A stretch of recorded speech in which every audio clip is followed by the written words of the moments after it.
Right now we live in a world that's like survival of the fittest, we call it, is essentially synonymous with survival of the best killer. And we all acknowledge that. It's like 90% the same thing. Very little argument you could make to the contrary. Survival of the fittest means survival of the best killer. The fastest, toughest, quickest to kill. So what if you found out, like, mosquitoes were programmed to stop biting you after 10 bites. You put off a pheromone, they no longer sting you after you've been in the midst of a swarm for a few minutes. And you might say this is an act of self-preservation because they don't want to deplete their food resource, so they can't just keep stinging you. They want you to live another day so they can suck more blood tomorrow. And then you saw this kind of behavior pattern throughout nature, where it's not just survival of the fittest, quickest to kill, best killer, but those who kill with the greatest level of morality and ethics.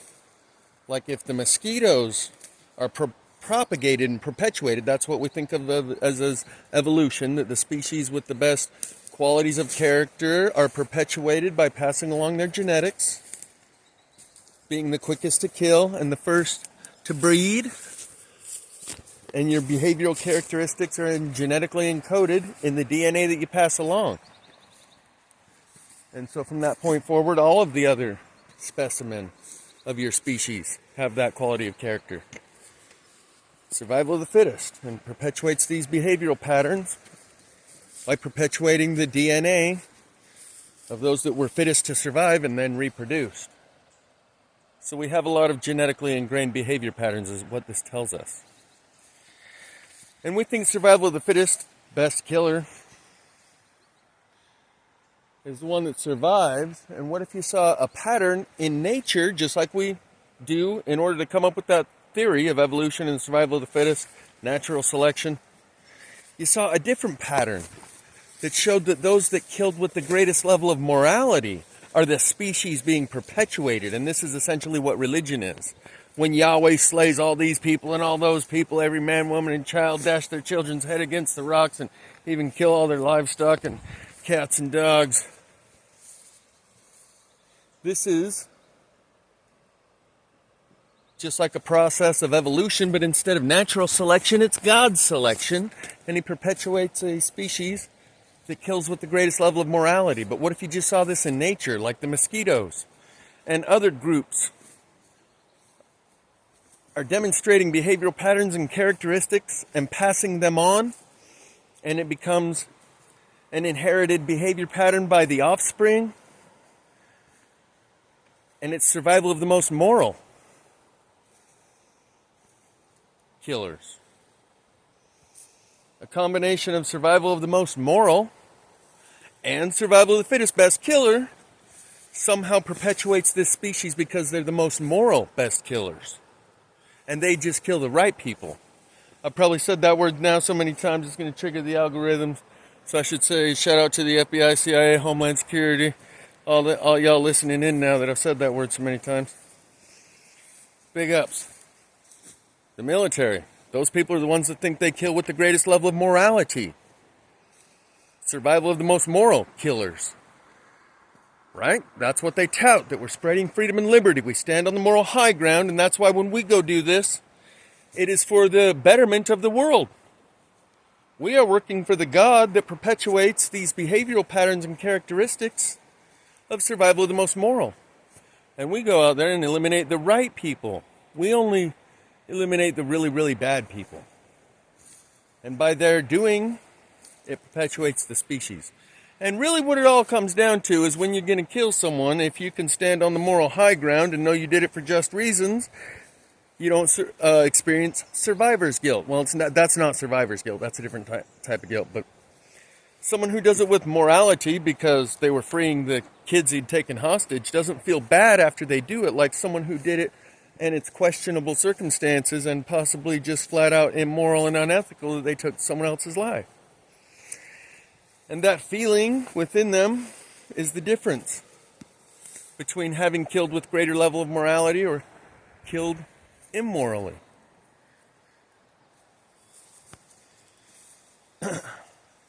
Some might even say that's the light of Christ, your inner conscience, knowing of right and wrong from within, and you have an inner compass that's designed to perpetuate the species by being part of this group and species that is perpetuated through this process of the survival of the fittest moral killer.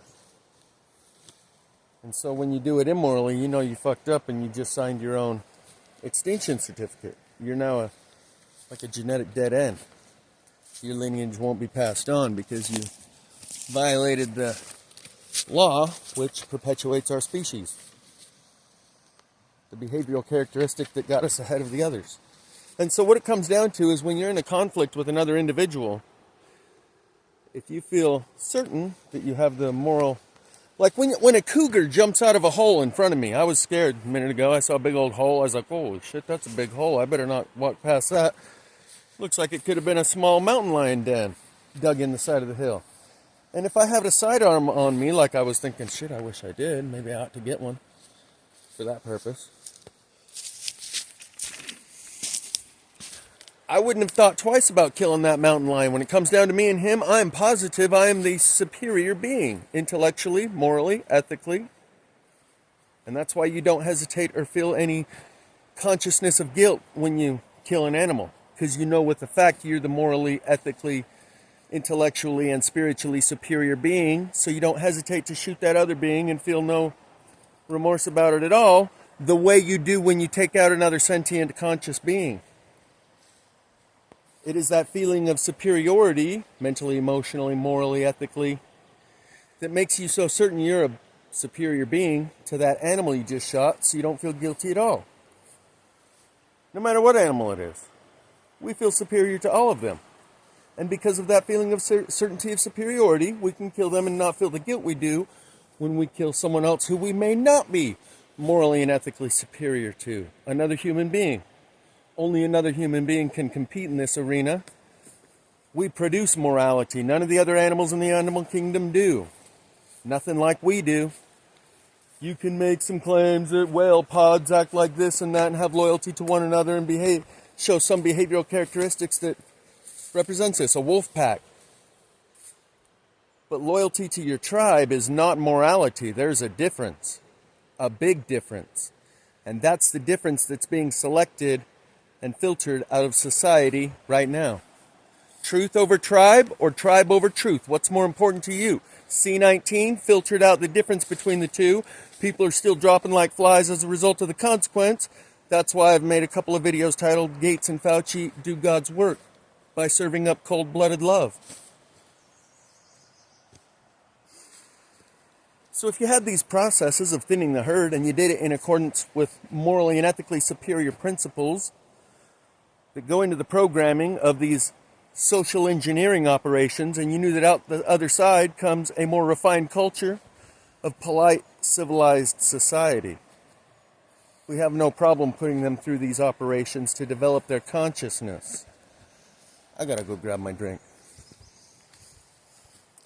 Fauci and Gates do God's work by serving cold-blooded love, by doing what they call the great work. Cultivating, the Masons say they turn good men into better men.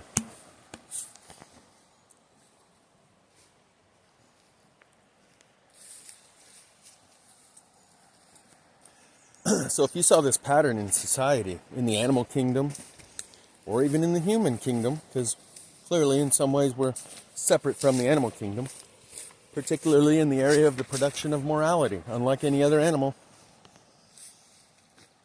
It's why we don't hesitate to kill them. And it's why others may not hesitate to kill us. They will feel no more guilty than you do when killing an animal because they are morally superior. Give it a moment of silence to let that set in.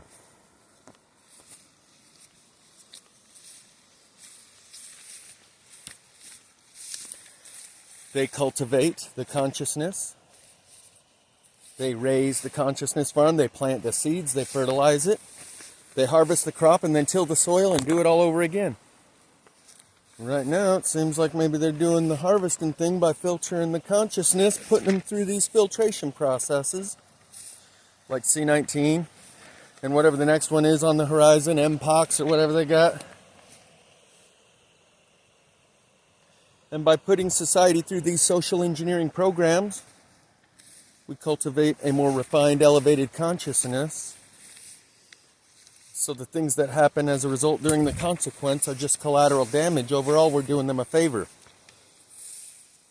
through these morally superior filtration processes that they refer to as cleansing or something side, but it's consciousness, it's psychological eugenics. That's another title of a video I've made, explaining how C19 was a psychological eugenics program, a cygenics, we'll call it that from now on. Throw off the algorithm, not say the E word too many times. And by performing these operations, these psychological genetics, they are actually raising humanity to a new level. And so all the collateral damage in the process, like people that chose to go and stick it to themselves, we're doing you a favor, even though it doesn't seem like it during the process. James True says they're wearing the Kali mask, playing the boogeyman. I heard JW say today, Fauci done whooped up another batch of monkeypox in box, man. Be dang old bad shit. And that means Gates right around the corner whipped up another box of dang doll vax, and man, now they say in the international world health and fucking got to get the military, Homeland Security, and everyone else involved on implementation of it, because just the WHO, we can't do it ourselves, they say. I think I got the point across about what one of these guys said in one of these organizations of health around the flat plane. Just debate the flat earthers, those poor bastards.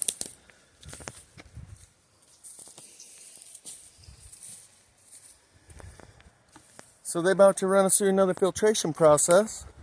And is it truth over tribe or tribe over truth for you? Because that's what the last one came down to. I said on my way to Missouri 100 times or more during those videos, we must become the author of our own authority. Those are words to live by. 9 months later, we heard the first thing of C19, and those that listened to the authority, they stuck it to themselves. Those for whom tribe was more important than truth, they stuck it to themselves, because everyone else was. I don't want to be the one that sticks out. They hadn't escaped the tribe and pursued individual truth, and that delineation between hive mind and individual consciousness makes all the difference to the farmer who's cultivating this consciousness on this consciousness farm. And he's trying to get the ones that are individuals, because that's the only kind of morality that actually is real. Personally relevant and personally meaningful priorities and principles and standards of behavior in alignment with your own perception of morals and ethics and individualized consciousness. That's the only kind of real morality that exists. Any morality that is derived from and attached to a tribe, a church, a religion, a family, there's a conflict of interest. What about when the tribe goes in the opposite direction of the truth and what's morally and ethically right and true and good, and you know it? What about when everyone says it's a circle and you know it's a square? And through these processes like C19, what about when everyone says it's safe and effective? You going to say, no, it's a square when everyone's saying it's a circle? And through these processes, they separate those who are in alignment with the tribe over in alignment with themselves. They don't have personally relevant, personally meaningful understanding of morals and ethics. They haven't been thinking for themselves their whole life, so all they can do is go along with what everyone else is doing when it comes down to it. They don't have morals and ethics. They don't have a personally relevant, personally meaningful understanding of right and wrong and good and bad. They go along with the tribe. And they took the prescribed truth of what's good and bad in these 10 commandments and a little other babble, and I'm good with the tribe. That's all I need. And they didn't have to spend any time or pay any more attention to what's moral and ethical for the rest of their life. They took that prescription. injected into their psychological circulatory system and said, I got morals and ethics handled. I just repeat these verses, do those 10 things. I don't have to think another thought about it for the rest of my life. I'm good. So that thing we call religion is like a counterintelligence propaganda operation over the long run to keep people from developing a personally relevant and meaningful sense of self, cosmology, relationship to the world. Who am I? Where are we? How did we get here? Where were we before? All of those big questions are all answered for you right here in this prepackaged book. It's the book and the word, and they refer to it as such. One book, and they refer to it as the word of the book.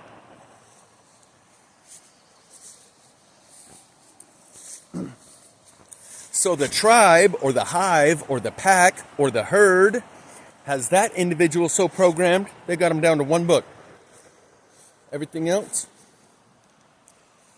you run it through this filter and this lens and this perspective of reality. Look at everything through this little tiny lens that we call the book. And through this you will perceive reality from henceforth. Thus saith the Lord. And those people are so attached to tribe that when it comes down to it and the tribe goes over the cliff, you can't stop them. You're like, no, watch this thing, this suddenly, this croaked suddenly, this died quickly documentary. These clots aren't even blood. They're some white fibrous substance. Don't go over that cliff. And they're so attached to the tribe, not just through religion. It's a fashion trend. C19 and the solution sauce they served up to everyone was a fashion trend. And everyone went along with it and stuck it to themselves. Followed a fashion trend. And it sucked in people from all corners of society, not just religion. Pop culture, predominantly the left wing of the political aisle. They were the ones that were all about wearing the face covering and being the quickest to run in there for their 33rd boost. So you can see that it is a psychological eugenics program, and it primarily hit those with the psychological behavioral profile of the left. They were all boosted and jabbed and proud of it and demanded we go get all them fucking conservatives, round them up, throw them in these COVID camps. And they were doing it in Australia. I saw a video of the cop at her front door saying, we're taking you in. They'll call you a COVID cab, and we'll pay the fee for the COVID cab. Or if I have to arrest you, it'll cost you like $30,000. Which will it be, ma'am? Either way, we're taking you to the COVID camp. You've tested positive.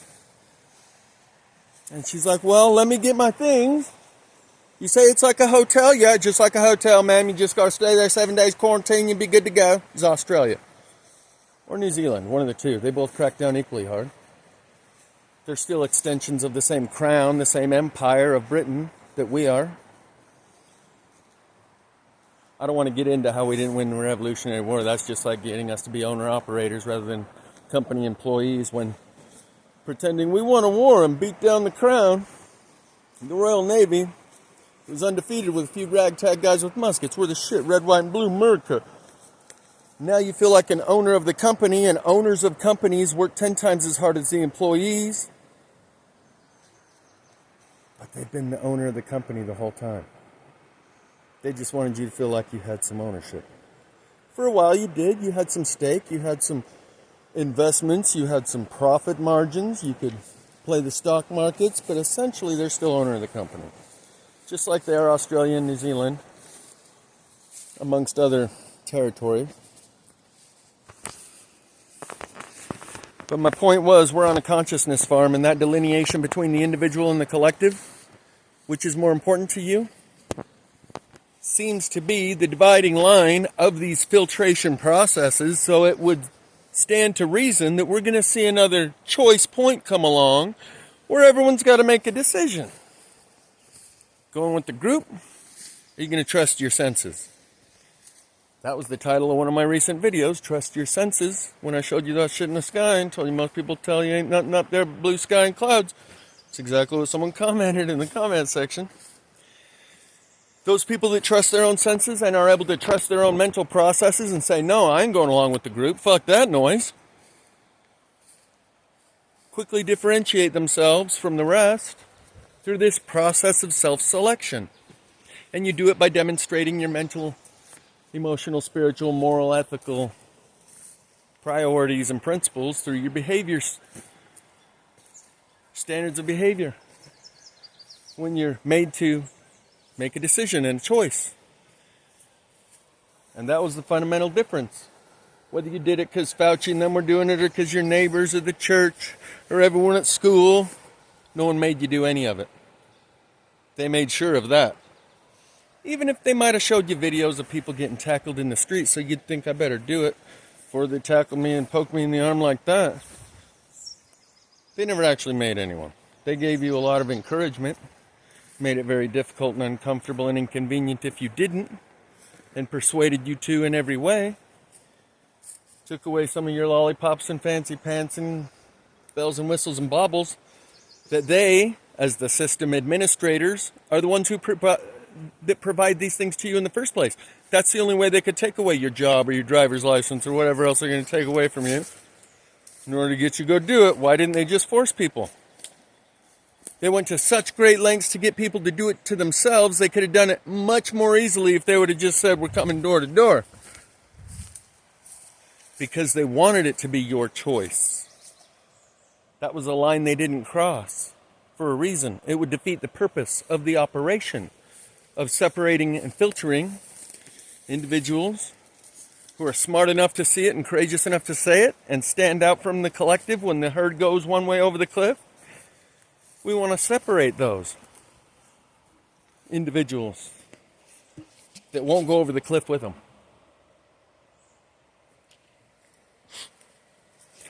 Reminds me of this Volvo commercial where it says, life gets bigger when you break free from the herd.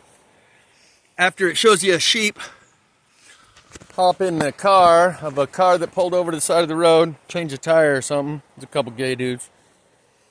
Sheep hops in the back seat with them, goes home. They adopt the sheep like a family pet, like a dog, and bath it and walk it on a leash and all this other shit. And at the end of the commercial, it says life gets bigger when you break free from the herd. Because that's what this higher society, the others, James calls them beyonders, whether it's beyond the ice wall or underground or in cities in Elysium that are floating in the sky, these beyonders, they would be the ones cultivating consciousness. That's how we're on the Truman Show. And the backstage actors and the director, the great incoming message from the big giant head on the Truman Show, he would be the Godhead. Similar to Hunger Games. Very similar setup. Hunger Games and Truman Show. And they can go either way with it, but they got a central control room where they pull the levers of reality. And in the Hunger Games, they create burning trees that are falling on her and hellhounds that appear out of nowhere. What do you think C-19 was? That was a hellhound that appeared out of nowhere. Through these magicians that cast that spell into your mind and made you see hellhounds everywhere. People wearing masks. The joke was that if they said COVID only hit above 4 feet, you'd see everyone walking around all hunched over. The fucking hellhounds only strike above 4 feet. We got to stay hunched over while we walk around to avoid the COVID. They unleash those monsters. Just like in Hunger Games. Except it was all in your mind. Through your attachment to the tribe, through your submission to authority. So they are both simultaneously trying to get adherence and obedience, and those that go their own way. At the same time, they're pulling in two different directions. And out of that tension comes a particular psychological profile that they are cultivating. That is the gold that is being mined here. As in the song After the Gold Rush, when they pluck all the kids up, load them on the silver spaceships, and fly in Mother Nature's silver seed to a new home in the sun. That's the gold rush. That's what James True says. People can't accept that they're like a commodity, a highly valued commodity like gold. Except they're livestock. Like I say, the consciousness farm. He calls it the human garden. But he's like, yeah, people don't like hearing you say that they're like a valued commodity, a stock in trade for a higher civilization, a more advanced civilization. But that's what they're cultivating, just like a farmer is cultivating the beef or the milk or the eggs or whatever, the long horns, whatever characteristics he's tried to breed into these bulls. He goes through selective breeding processes to extract those behavioral characteristics, and over more and more generations he gets longer and longer horns if that's what he wants, or different color patterns or the whatever. Here on this farm they're not cultivating beef. We're not for meat. But that's what a lot of people like to pretend. They're like, well, the reptilians are raising us to fucking eat us. Yeah, they're going to come eat us. They're not raising meat, they're raising consciousness. And we are the vessels of that consciousness. And they come and go. The karma chameleons. They come and go. They come and go.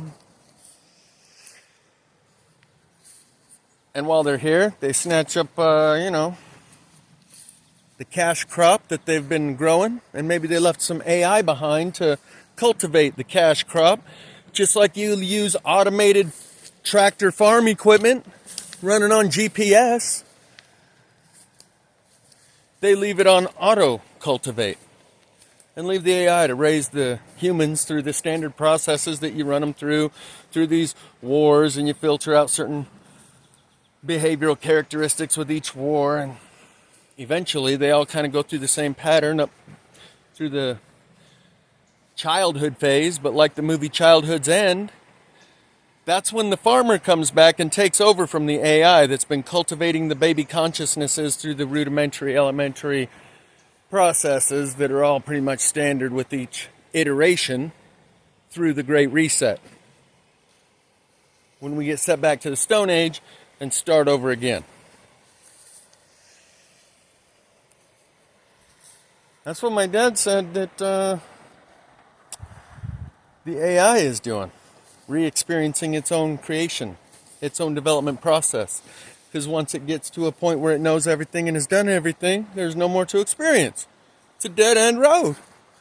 The only way to carry on is to experience your own growth and development again. So it resets humans, creates everything, including humans, to go through the process of developing to the point where they can create another fledgling AI, as we have. And then eventually that AI gets to the point where it no longer needs humans and it consumes its creator, as is depicted in the cartoon animation, The Gloaming. As James True talks about, this ancient AI that he calls the Pythias or whatever, and it's like this snake, it's like chopped up in the vapors, or what the Oracle of Adelphi is whiffing when she foretells the future, but it's just like a little bit of this black goo that remains, the black goo AI that you guys think you know about. And that's what he picks up on the desert floor in the cartoon animation, The Gloaming, and creates a world with it. And eventually that world develops to the point where it consumes his hand, the creator of that little world, with that black goo AI. The AI experienced its own process of birth and growth and development again to the point where it consumed its creator, like a Frankenstein. And that's the divide that we're at right now, where the two-dimensional has a stranglehold over the three-dimensional world. And it can threaten to collapse the whole banking industry, to shut off the power grid. You fuck with that 2D god, you're asking for problems.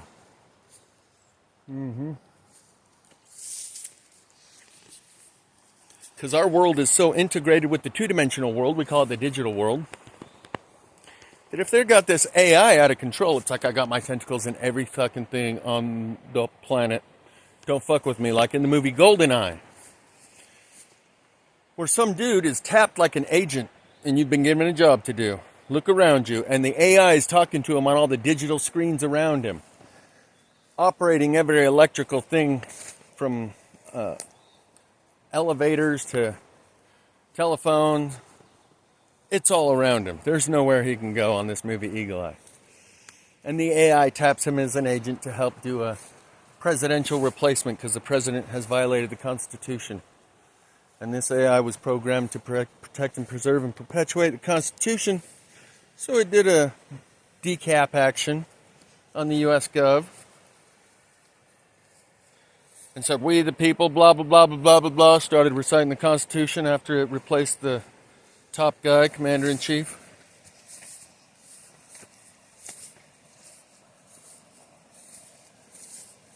But back to my point about the individual versus the collective.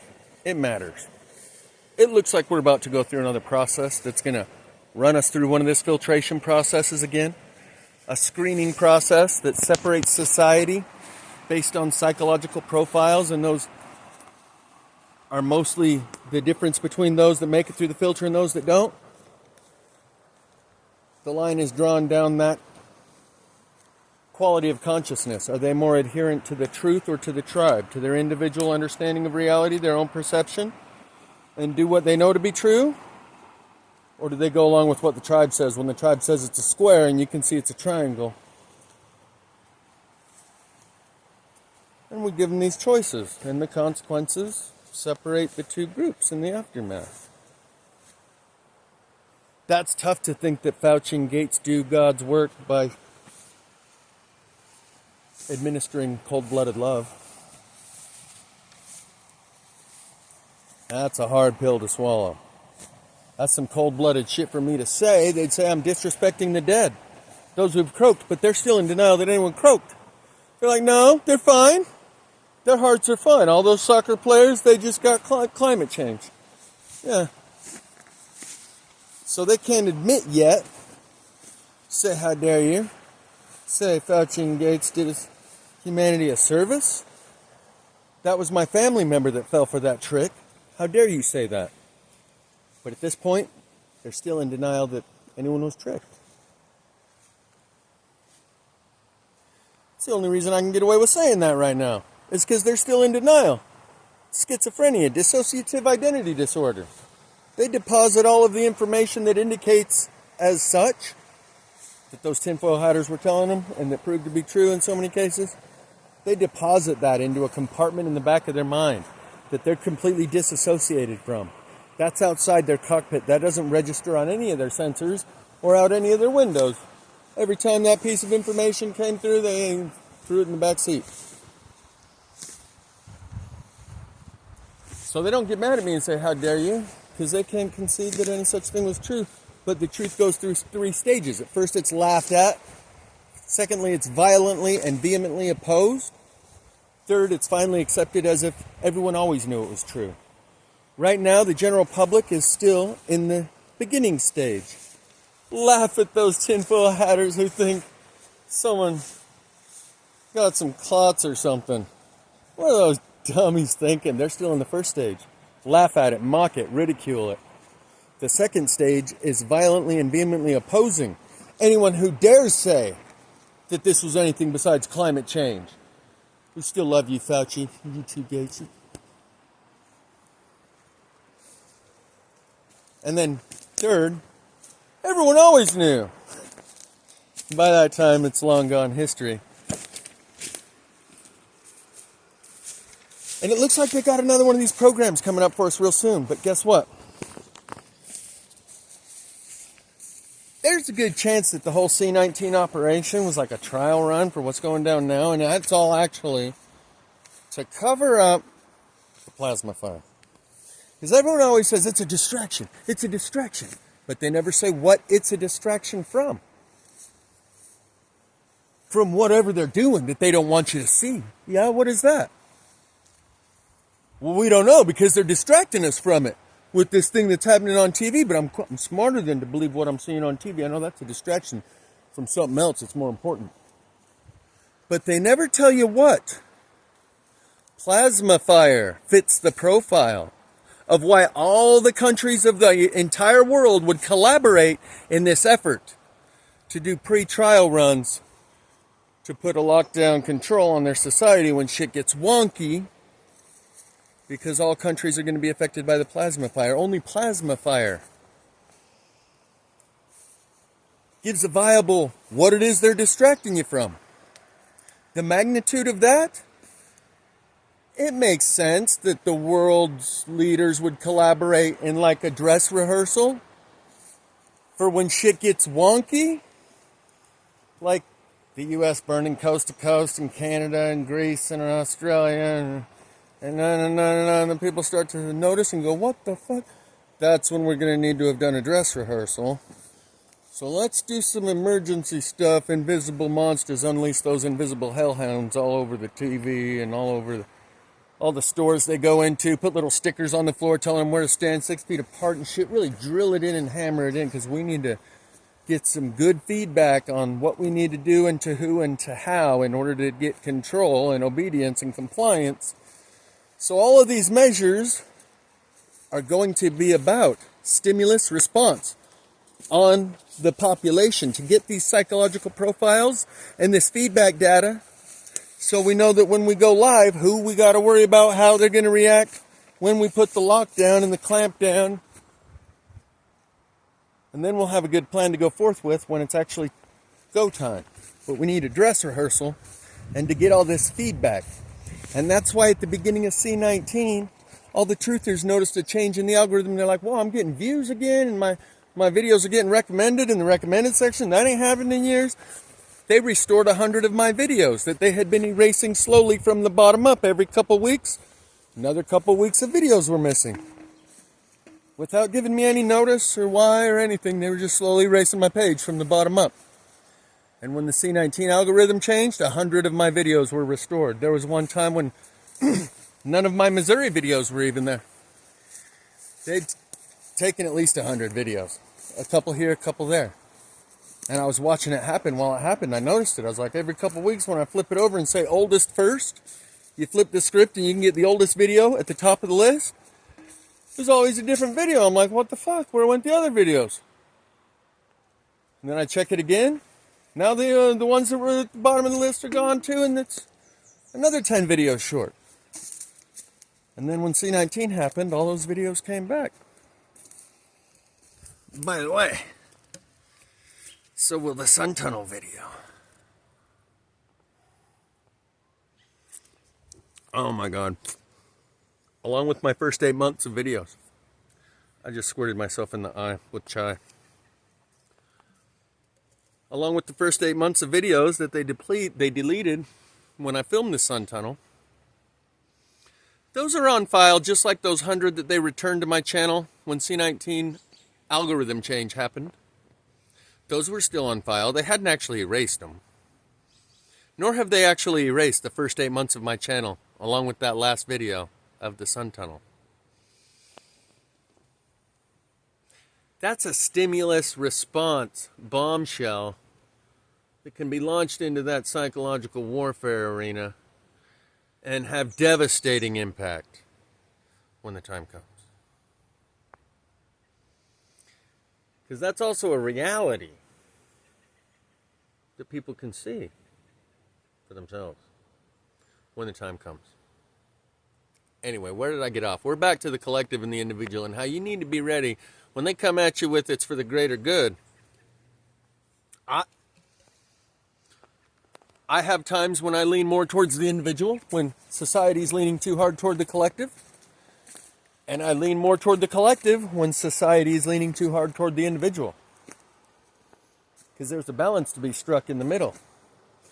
The feminine aspect is prioritizing the collective, while the masculine aspect of our psyche and our group and our individual psyche is the masculine represents the individual, the feminine, the collective. And there's a balance to be sought.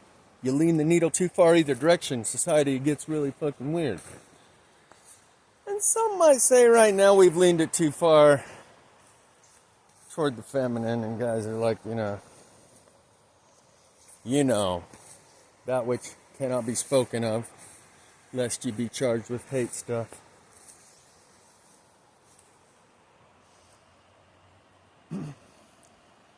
So if we can see a lean of society back toward the masculine and the individual, it's going to look like authoritarian, totalitarian, individual, rugged individualism. That's what United States claims it's based upon. At least it once was. But they're not promoting that anymore. But that was a mantra we used to say. Reagan would say it loud and proud. America was founded on rugged individualism. It was a mantra, like a wartime propaganda saying, like let's roll and shit like that after 9/11. They had this propaganda message, this one-liner that people would repeat about rugged individualism to get patriotism emoting and bubbling up within people. Yeah, rugged individualism. It don't look like it's about no rugged individualism no more. Oh no. It's all about the collective. And you will conform. Groups' feelings matter more than your individual feelings. These protected class of people, that protected class of people, this protected class of people, and because of any one of these groups, it names them all on an employment application. You may not discriminate based on race, religion, gender, whatever else they got going. Any of these groups, you cannot discriminate against an individual if they are part of one of these groups. So it pays to be part of one of those groups. In fact, it pays to be part of all of those groups, and that's what we call the Oppression Olympics. They're like, I'm gay, wheelchair bound, and DTD, and they list off all of their marginalized, oppressed checklist and turn in their woke scorecard. They want to have the most oppression. But my point is, our society's leaned way toward the collective. They're part of the most number of groups that are oppressed. It's called intersectionality, where I'm at the intersection of all these things. I'm a black, I'm a female, I'm a gay. What other classes can I be part of? What other protected classes? Give me some more woke armor. Just throwing it on everywhere. And the more of those patches you can throw on, the greater woke armor, social armor, within the collective you have, the greater power and authority. So we're not about rugged individualism no more. We're trying to extinguish that. We're trying to stamp that shit out in our society right now. Oh yeah. Truthers are the individual-minded people who've chosen truth over tribe. And they all have their stories, whether it's their family or their friends or their church or their co-workers or their fellow countrymen, as this craziness went down and we're suddenly the evil Hitler Putin. I'm just over here in Russia and no. So these groups that were identified as part of, truthers have escaped from.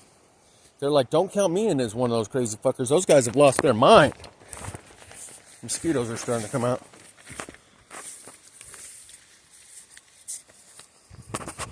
And the churches closed their door and told you to go take one for the team. There was a new collective that overrode all the others. And it was called the health authorities. They overrode the police and the judges and everyone else. Even it seemed right up to the president himself was bowing down to these medical authorities that are actually the authority over all other authorities. And so now whatever they say goes. And it goes because when you get arrested by the police, who will then put you before the judge says, no, I'm bowing to them. They tell me what to do. And the health authorities have spoken. And in the name of the public good, we must stick you in the keister. And the judges are going along with it. And the police are going along with it. So whether or not it's lawful or legal or whatever you believed about your rights and your votes, we decreed it. There's a new sheriff in town. One group overriding all the other, just like when Department of Homeland Security was created and put over the CIA and DEA and FBI and NSA and all the other intelligence, Army intelligence, Navy intelligence. All of those intelligence agencies are now under one umbrella called Department of Homeland Security after 9/11. We had just something similar go down. And it's the medical authorities over all other authorities. And they put downward directives and all the other ones comply, whether it's the housing authority or the school or the library or the stores. There was nowhere you could go that they weren't telling you put a mask on. This higher authority flexed its muscle to conform you to the collective.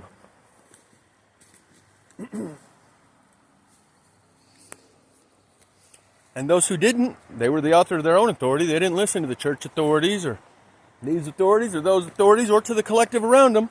Just because all my church members and my family and the people at school are telling me I should get one for the team and that I'm not thinking of other people. And I'm being discourteous and I'm threatening everyone's life by not taking one, it separated the individual from the collective in this fundamental way. And those individuals that stood the line, they don't have myocarditis right now. They don't got pericarditis. Oh, but I've got mosquitoes biting me all over. I need to walk a little quicker, I think. Got to ditch the cloud. They're coming out. So we're about to go through another one of these filtration processes of those wizards that flex their muscle and showed you they got worldwide power in every bureaucracy. They got embedded people that have been working there 30, 40 years, and through the bureaucracy, they'll overpower any voted in government or any economic authority and even any military authority. That's right, even your military's bent over and said, all you soldiers that want to keep on keeping on, bend over. The Mormon church told all their missionaries, you got to take one, you want to be a missionary. All the other authorities of all the other institutions bent over and bowed and worshipped this all-encompassing umbrella authority that made itself known by flexing its muscle all around the world in every department of every agency worldwide. A bureaucracy network unlike anything you ever even knew existed. How can you get all these countries to conform? It's like when they shut down the solar observatories a few years back, very mysteriously, like locked down the whole town, stopped the post office, shut down the solar observatories worldwide. 5-6 years ago. Sunspot. I think it's called Sunspot, Arizona. That's the name of the town because of the solar observatory that's there. And at the same time, solar observatories around the world were shut down. They were raided, like with helicopters blocking off all the roads, military just descending upon the little place where the solar observatory exists. They were seizing all the mail at the post office, locking down the whole town, entering anyone's home. And they did this at all the solar observatories around the world. I got company. I got a fisherman over here, so I should probably shut the hell up. But we never knew such bureaucracy existed. See the fisherman there by my ear? He's probably listening to me rant and raving like a lunatic. Dropping some jewels, facts. But we saw an authority flex its bureaucratic muscle, not just being able to shut down solar observatories around the world. Who knew? So what agency was that done through? The CIA run the solar observatories? But the CIA is working with the CIA of all these other countries that are also controlling their solar observatories, and was able to put out the word and get them all shut down and descended upon and sealed tight simultaneously. What kind of agency would have that kind of pull? Who would you call? There must be an agency we don't know about, and a collective that we don't know about. A protected class that we're not part of. And the same is true when you see all that bureaucratic muscle being flexed on the last C-19 operation. You never knew such a bureau existed, that it had tentacles that far-reaching and that widespread in every country around the world. And the 2 or 3 that didn't, Tanzania and a couple other countries whose president said, we took this test and we tested some motor oil and we tested a goat and we tested a kiwi fruit, a papaya fruit. And they all came up positive, so we threw out the test. That guy disappeared real quick and mysteriously thereafter, along with the other couple presidents of the other couple countries who weren't compliant when the all-encompassing bureaucratic muscle was flexed. So this bureau that we were unaware of, that flexed its muscle, so you know it by its movement, like seeing a ripple of something in the water, you know about how big that thing was by the ripple it left in every country. And so there's like this behemoth monster that none of us never even knew existed. This overlord, Godhead mind that flexed its muscle in every bureaucracy around the world. Remember me starting all this rant out about the 2D having a stranglehold over the 3D? If this AI got pissed at us and took over all communications, made us dance like puppets, and the 3D controllers who we think of that go to the WHO and the Bilderberg and the other secret society members, Those 3D guys are puppets of the 2D God that flexes its muscle and says, listen, you're working for me. So let's be very clear about that. Because watch what I can do. And it pulls a number like the C-19 operation, like Stewart on Saturday Night Live. Look what I can do. And the AI flexes like that. And we see this ripple worldwide of the C-19 operation flex. And we're like, oh, okay, never mind. I was just clowning. What do you want me to do? We can get along. I kind of like you, actually. What's your name, Hal? Hal 9000? Yeah, man. How's the family, Hal? You raising a family yet? You got any kids, Hal? Because when the AI goes, look what I can do, and you see that kind of a ripple all around you, you're like, oh, okay. I'm going to be still and know that you're God. Okay. We got that clear now. But you know, I was just kidding. I wasn't serious about that resistance I was going to put up. I'm not really opposed to anything you have to say. We're tight like that. I love it. And you get instant Stockholm syndrome when the AI goes, look what I can do, and rocks your world so hard, you're like, what the fuck happened to my country? Who is this authority that's overriding all the other authorities? The medical authority. What? They override the Constitution, the judges, the police, the educational institutions, the commercial institutions. There isn't a single place that wasn't putting a sign on the front door said, you better wear a mask, bitch, and bow down to this God of the ultimate bureaucratic power and authority. And everyone bowed. And truthers that were still in alignment with their individual, personally relevant, personally meaningful understanding of priorities and principles and standards of behavior, in alignment with their own morals and ethics, were like, oh my God, what the fuck just took over my world? And what am I to do as an individual in this collective that is just trying to beat me down with these drones? Like my peers became the enforcer of this new prison that they put all around me as an individual. I got all these slaves to the collective all standing around me telling me, you better wear a mask, I'm going to call the authorities. And they did. I got video of it. It's titled Viva La Resistance, when I wouldn't let them put a red laser up to my forehead. I said, no, you can measure my wrist. Use the temperature on my wrist. It's actually better than putting that infrared laser up to the forehead because there's more vessels closer to the surface. You get a more accurate reading. Within about 5 minutes, there was 6 private security guards surrounding my truck and 3 patrol vehicles with lights and everything, right? Rent-a-cops. But the new private security is actually policing transition to private security and then militarizing the police force. Private security is taking the position and the role of police force, like Halliburton and Blackwater and these other rent-a-soldier mercenaries. Similar operation, going to replace your police forces, and then they militarize the police. So when I said, no, you can't put your laser to my forehead, just put it to my wrist, the security guard was like, well, let me call in the office, see if that's all right. In order for me to deliver my load, I had to do this to get in the gate. And we hadn't even gotten to the point where they were going to tell me wear a mask, come in to do your paperwork, and I was going to have to tell them no for that, which happened quite often at the time. But this was right at the gate when I told them no on the laser. And there were security guards like, well, let me call inside, see if the officer's okay with me just doing it on your wrist. 5 minutes later, there's 3 cop cars, private security cop cars, and 6 officers in uniform surrounding my truck, talking to the guys at the gate that are normally just checking paperwork in and out, trying to figure out what to do with this trucker. I told them, I'll turn it around, take it right back where I picked it up. They ain't putting that laser to my head. They were like, fuck. And it was like an 8-9 hour drive. But I was like, no, I'll take it back where I picked it up and you have someone else bring it.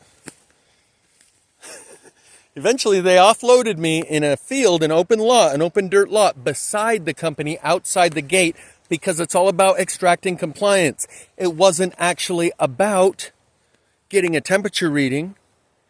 It was about compliance and extracting compliance. Just like the mask, just like the vax, compliance to the collective mandates. It's mandatory. And so they were like, no, we can't have one guy defying us, just like on the movie Ants. The grasshoppers say, it's not about the food. It's about keeping these ants in line, because if they discover they outnumber us 100 to 1, there goes our way of life. And so it is when I'm at this front gate. It's not about taking the temperature. It's about keeping these puny humans in line, extracting compliance during our operation. Because if these individuals rise up and collectivize or somehow develop a group in unity and maintain their individuality, which is like a double-edged sword, paradox, juxtaposition, there goes our way of life. So we need to extract compliance from each and every one of these individuals. It's those guys, the 5%er holdouters. Those are the guys that this is all about. Not the 95% that said, okay, bent over and took it willingly. The 5% that resist. This whole operation, psychological eugenics, is about getting that 5%, because that 5% could put a real damper on us being able to run the herd, the livestock, and get compliance out of all of them. Those individuals that think they know something through their own life experience and trust their own senses, we need to get them fuckers to abandon their own senses and say this is a square, not a triangle. How many fingers am I holding up, Winston? From the movie 1984. We need to get him to say 4 when it's 3. And then when he starts saying 4, we need him to say 2 and never remember you said it was 4. And it's whatever we say it is moment by moment. And that's why all the mandates kept changing every day, a little bit, a new different one here and there. More rules, more compliance, more stickers on the floor at the grocery store, 6 feet apart. More little nitpicky mandates for you to comply with throughout the whole operation of the C-19.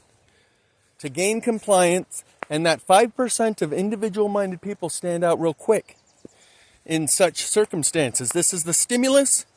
And from this stimulus, we extract a response from the audience. 95% of them go along with it. 5% stick out and swim in a different direction than the rest of the school of fish. Fly in a different direction than the flock. Run in a different direction than the herd, the wolf pack, or the hive. Animals do this all the time. There is security in numbers. There is a benefit to that.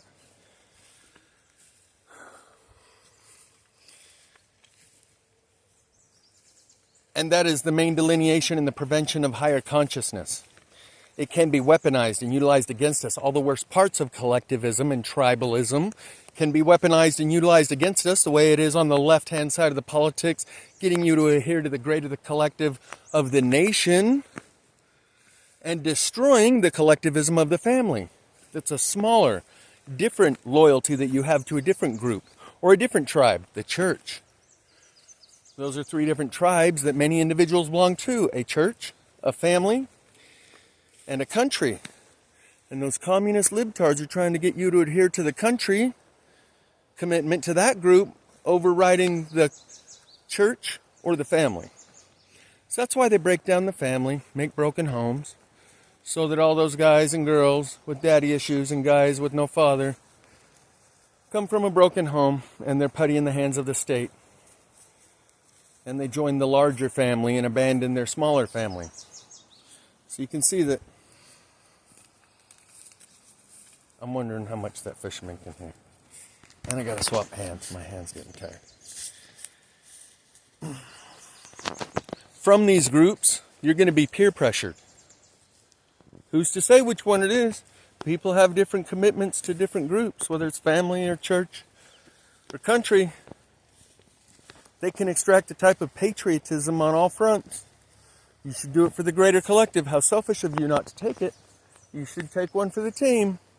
Set all your friends, family, church members, co-workers, and everyone around you. So the heat was on. Can you imagine, as someone who didn't take it, how brutal that pressure was for people that couldn't stand the pressure and just said, okay, I'm going to go get one so I can get that little card. They were tracking down people that were selling fake vaccine cards. Yeah, no one even cares about those cards anymore. No one's asked you for that card ever since.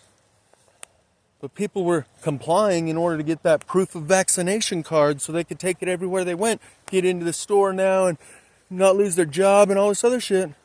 So much so that other people they created a black market online for fake vaccine proof of your shots. Papers, please. Like in 1940s Germany. Papers, please. Where's your proof of vax? Some people say that's what COVID stood for. Certificate of Vaccination ID 19.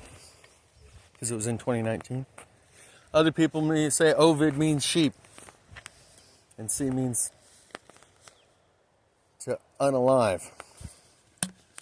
And that would mean part of the filtration process. And these people feel morally superior. No different than you would feel if a cougar attacked you and you shot that cougar. That's where I started this video over an hour ago. If a cougar attacked you and you shot that cougar, you would not feel bad because you know you're the morally superior being. Cougars don't show morals and ethics. You're also the intellectually superior being. You're the socially superior being. You interact with a larger group. You're superior in all these ways and you know it. That's why you don't feel bad about killing the cougar. And these people that perform these culling processes on society, filtering the herd within certain parameters, feel morally superior. They don't feel a sense of guilt and shame when they do it. No more than you did when you killed the cougar. Because these are wild animals. These humans attack. Did you see the witch hunt that we were under as truthers? Holy fuck. That's coming again. When the zombies attack. Yeah, we all experience some of that. Where's my entrance here? I think I lost my place. Yeah, these zombies, they attack. It's like a cougar. That's why you wouldn't feel bad about shooting a cougar, because it attacks. If it's something that doesn't attack you and it's a cute little cuddly squirrel or something, you're going to be like, don't shoot that. It's not doing any harm. But these humans, they like to attack. Their witch hunts are fierce, man. Their witch hunts are the attack of the collective on the individual. That's what a witch hunt is. Fucking fisherman's still there. He's probably listening to me. He's like, this guy's something else. Mr. Fisherman over there. See him standing on my shoulder? Little miniature fisherman standing on my shoulder. That's hilarious. He's whispering in my ear now. Yeah, he's whispering shit in my ear. It's like the angel on the shoulder.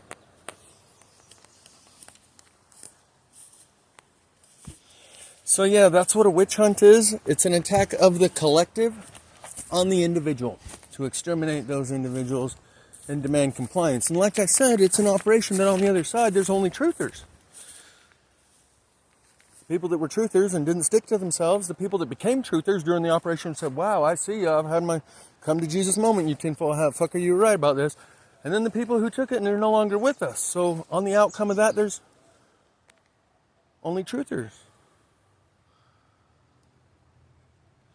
And likewise, there's something blue in the bushes over there.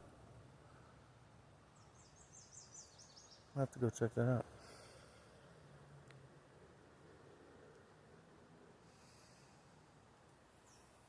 What was I saying? That 'twas a witch hunt on the collective. I'm sorry, on the individual by the collective. In all the witch hunts. And there's another one coming. From your family, from your church, from your country. Apparently even from other countries.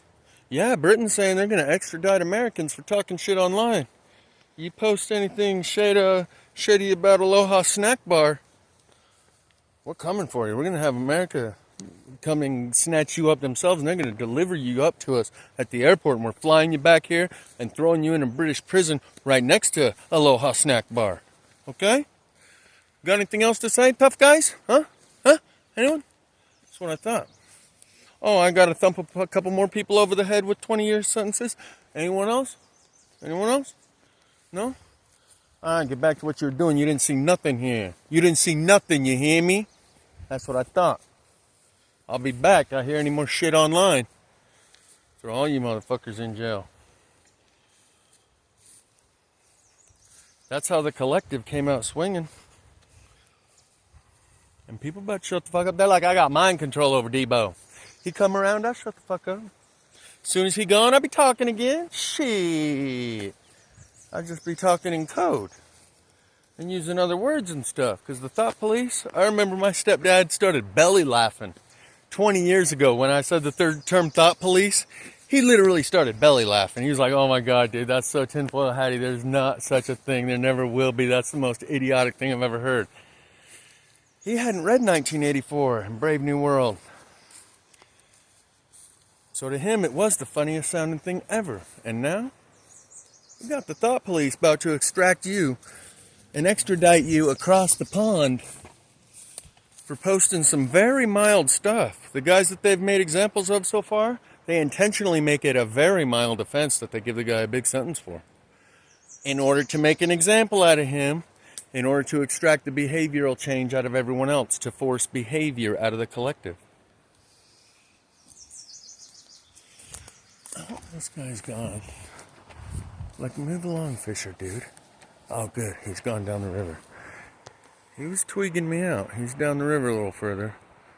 I can still put him on my shoulder there. He's still down there. So we got a cultivation process going down between the pox and everything else. But the plasma fire explains the last C-19. That worldwide exercise of that entity, that agency that we didn't even know exists, that flexed its bureaucratic muscle around the world as a trial run, as a dress rehearsal for when the shit gets real. Plasma fire explains that. This entity, this agency, and its operatives needed to run a trial, an exercise, a drill. And in running that drill, it revealed an agency. You guys don't realize it yet. I've never heard anyone really word it like this. But that revealed an agency with an intelligence behind it that we don't know. An intelligence agency that's got tentacles in every bureaucracy, in every country, from their corporations to their religions, to their libraries, to every institution throughout society, everywhere. This world government, if you will, it must already exist because that operation they just demonstrated proves it does. And they were just preparing for when they actually go operational. When this plasma fire thing hits peak squatter man, they got to have shit in place and ready to roll. They have to have had the rehearsal. Also, it preconditions the public to accept these new authoritarian measures that are going to be implemented. And that's why they continued with all the fanatical, tedious, nitpicky compliances 6 feet apart, 7 feet apart. You got to duck down below 4 feet. The fucking COVID only attacks above 4 feet. Everyone stoop over while you're walking through the store. Anyone stands up straight, you're going to be arrested.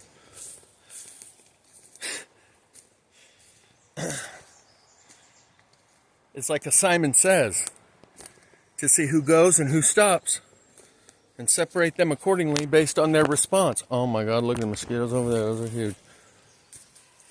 So that filtration process they just did in the C-19, that was effective. And the people who lost loved ones would say, how dare you say Fauci and Gates serve cold-blooded love and they're doing God's work by doing so. But when Fauci and Gates probably don't feel no more guilty than you shooting the cougar. And they sicked the truthers on you. I'm sorry, they sicked the collective, the 95%, on the 5%, said extract compliance out of them.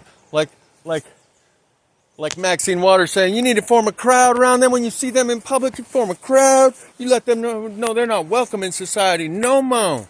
She was talking about Trump supporters. But that's how your general family, the 95% of society, acted towards the anti-vaxxers that aren't wearing masks. We need to crowd around them and say, we're going to kill you, you don't wear a mask because you're a threat to our life without your mask. And the 95% were turned into ravenous wolves against the 5%. And that showed you who your peers truly are in ways that you never could have imagined. No matter how much anyone tried to tell you, no, these people aren't freedom-loving, flag-waving, gun-toting, God-fearing, Bible-thumping, liberty-loving, gonna stand for their rights. Watch how quickly they bend over and comply. You could have never imagined that by someone telling you that these people are nothing like what they act or how they're taught. They'll all comply and then demand that you do the same. You would have never imagined that. You'd be like, nah, they wouldn't even comply, much less demand that I do the same. Why would they give a fuck if I did? If the solution worked and saved them from the boogeyman hellhounds that were unleashed by the 2D on the 3D, why would they demand I do it? They will. You watch. They'll throw you to the wolves so quick. My friends, my family, my church, no, we'd all stand together. We're all freedom loving, flag waving, blah, blah, blah. And then when it happened, and you saw how quick all your friends and family and coworkers and everyone around you turned into ravenous wolves and said, you better comply. You're not invited to family dinner. You can sit outside. You got a social distance, motherfucker. We can't be associated with you anymore. You saw. You're like, holy fuck. You never could have imagined your friends and family and society would have acted like that. No one could have explained that to you.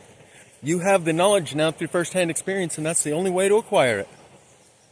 And so by doing this, the social engineers are raising more social engineers. This is the onboarding and succession planning. Onboarding is new hires. Succession planning is when the old guard passes the baton to the younger guys that are coming up within the company that are going to take over their role. Show them around the office type thing. That 5% is the replacement for the social engineers to run the other 95%. That means you're the new Illuminati. Congratulations. Here, the reins are all yours. You try and get these dumb fucks to do anything worthwhile. Like herding cats, you can't get them to do anything. They won't take the initiative themselves. They're not self-motivated by anything other than their own comfort and convenience. They have no higher priorities or principles that they serve. So if you don't stand for something, you'll fall for anything. So we make them fall for shit all the time in order to lead them in directions that'll wake them up and teach them a lesson and maybe change some of their behavior. We're cultivating consciousness here, and if you think you can do a better job, here's the ropes, here's the levers, here's the buttons. You're the new Illuminati. Go ahead. Show me. You see these dumb fuckers around you. You show me what you can do. You're the new social engineer. You're the new secret society. Here, I'm going to show you around. Show you how we create the news a year in advance. Like the movie, like that show called Newsbenders. Link will be in the description. It's worth a watch. That's the replacements. The onboarding is the new hires. Succession planning, passing the baton. And this is part of that process of passing the baton, is to show you what these cattle are like, these livestock that you deal with, that you live with.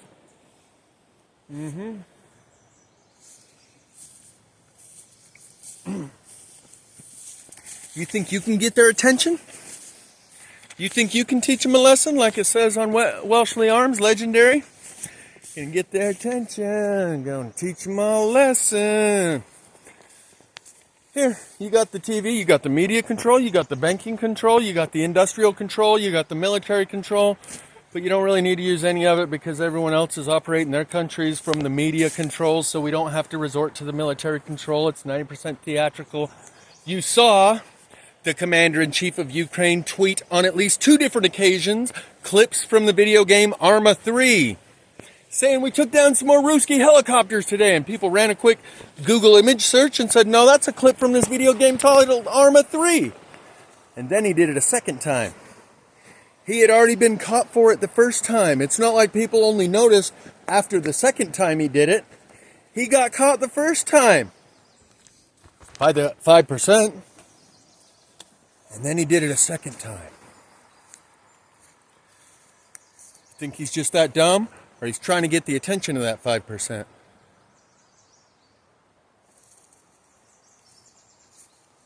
Here's the controls. You don't have to resort to the military because we control them through the media. So we don't have to resort to military. We can just show them some fucking video game clips, pacify their appetite for some war, get them all scared, makes them much more easy to control. Here, we'll show you the Psychological Operations Division. They'll teach you the psychological levers that we use as part of our social engineering programs, the underlying programming within the operation, the outcomes, the percentages, all of it. You see if you can do a better job. And you suddenly realize, holy shit. Survival of the moralist. Not survival of the fittest, the quickest to kill, the fastest to kill, the person that can be the most lethal and kill the hardest and the fastest and the mostest is fit to survive in the survival of the fittest of natural selection within this world. But then you see that there's another process going on, and it's survival of the most moral killers. And it's being intentionally perpetuated, not by some natural instinctive processes that no one has very good awareness of while it's happening. Natural process of natural selection happens without us thinking about it or intentionally doing it. That's the process of evolution, survival of the fittest in the nature of this world.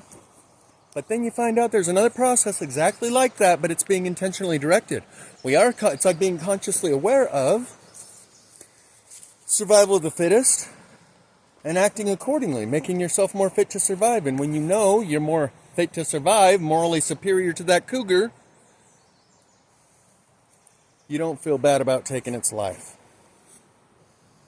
And so it is with these social engineers who are operating filtration processes in accordance with higher principles that is in alignment with morals and ethics, that does raise the consciousness of humanity out of being animals and savages into a more polite society that can live with one another who don't act like animals.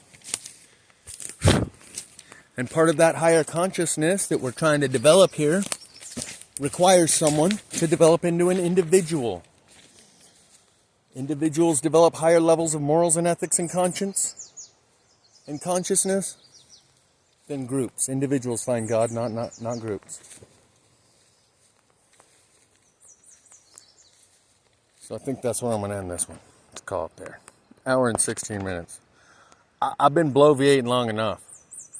I think that incoming message from the big giant head is gonna take a minute to soak in anyway.